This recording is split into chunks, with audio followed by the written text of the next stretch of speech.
और कितनी देर खेलेगी। चल अंदर आ जा। देख, आज तेरी मनपसंद लहसुन की चटनी बनाई है। अब जल्दी से अंदर आ जा और खाना खा ले। बस थोड़ी देर और माँ। ठीक है, लेकिन अंधेरा हो। जिसके बाद नीलम दोबारा खेलने में लग जाती है कि तभी अचानक नीलम की नजर उसके पड़ोस में खेल रही आकांक्षा पर पड़ती है। नीलम देखती है कि आकांक्षा के पीछे एक बिजली का खंभा है और वहां बिजली की तार लटक रही है। आकांक्षा उस बिजली के तार के पास जाने ही वाली होती है कि तभी नीलम आकर उसे धक्का दे देती है। माँ! तूने मेरी बेटी को धक्का क्यों दिया?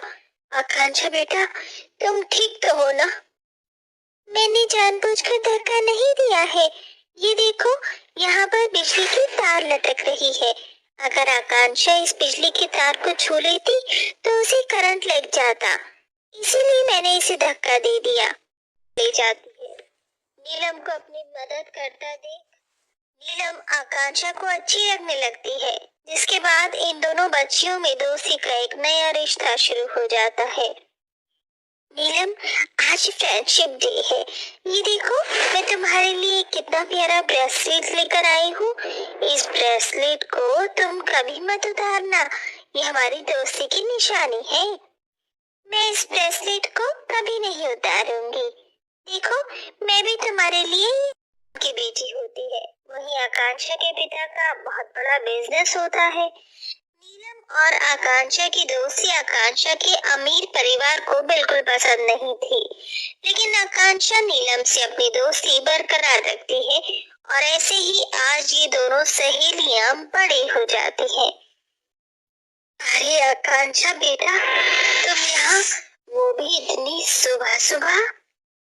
आंटी, आज माँ ने नाश्ते में फिर से वही सैंडविच बनाया था और आप तो जानती है ना कि मुझे भी पसंद नहीं है, इसलिए सोचा कि मैं अपनी प्यारी आंटी के हाथों के बने हुए पराठे और साथ मैं तुम दोनों के लिए नाश्ता बनाकर लाती हूँ। नीलम, तू ज्योति की शादी में चलेगी ना? नहीं यार, तू तो जानती है ना कि ज्योति तेरी तरह ही कितने अमीर परिवार से है। इतनी अमीर शादी में जाने की तो मेरी हैसियत ही नहीं है और ना ही मेरे पास कोई तोहफा है और ना ही कपड़े। मेरे होते हुए तुझे इस बारे में सोचने की कोई जरूरत नहीं है, समझी? आज तो तूने कह दिया, आइंदा मत कह दियो। अच्छा बाबा, नहीं बोलूंगी। वैसे एक बात बता, तू किस तरह की शादी करना चाहती है? रानी, कितनी बार कहा है कि उस गरीब किसान के बेटे के घर जाने की कोई जरूरत नहीं है, लेकिन तू है कि मानती ही नहीं। मैंने भी आपसे कितनी बार कहा है कि बार बार मुझसे एक ही बात करने की कोई जरूरत नहीं है, लेकिन आप हो कि मानती नहीं। बस करो, तुम दोनों जो बात करनी है वो तो करने दो। आकांक्षा बेटा, तेरे लिए मेरे बिजनेस पार्टनर के बेटे आलोक का रिश्ता आया है। आलोक काफी अच्छा लड़का है। तरफ नीलम के माता पिता भी नीलम का रिश्ता एक नॉर्मल फैमिली में तय कर देते हैं। इस बार फसल काफी अच्छी हुई है। अब तो हम अपनी बिटिया की शादी अच्छी तरीके से कर सकते हैं। परसों फसल काटने के बाद मैं सारी फसल ले जाकर शहर में बेच दूंगा और फिर हम जल्द से जल्द शादी की तैयारी शुरू कर देंगे। हम नीलम की शादी के लिए काफी खुश होते हैं, लेकिन कहते हैं ना कि खुशियों को नजर लगती देर नहीं लगती। अचानक हुई बेमौसम बारिश की वजह से राजेश की सारी फसल खराब हो जाती है, जिससे उसका सपना टूटकर चूर चूर हो जाता है। नीलम की माँ, अब हम लोग क्या करेंगे? नीलम की शादी कैसे करेंगे? सारी फसल खराब हो गई। अब नीलम की शादी का खर्चा हम कैसे उठाएंगे?